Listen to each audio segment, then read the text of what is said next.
ఆత్మను బట్టి విత్తువాడు ఆత్మ నుండి నిత్య జీవమను పంట కోయును.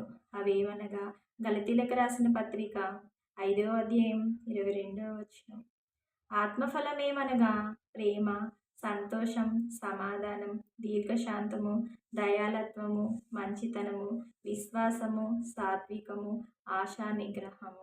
ఆత్మానుసారంగా విత్తనములు విత్తి నిత్య జీవమనే పంట కోసుకునే వారి వలె ఉండాలని దేవుని లేఖనాల ద్వారా మనతో మాట్లాడుతుందండి.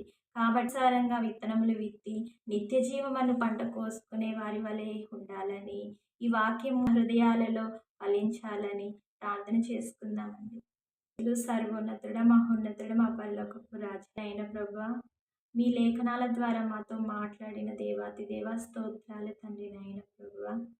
మీ ఆత్మానుసారమైన జీవితాలను జీవిస్తూ తండ్రి నైన ప్రభువా, నిత్య జీవం అనే పంట కోసుకునే వారి వల్లే మేము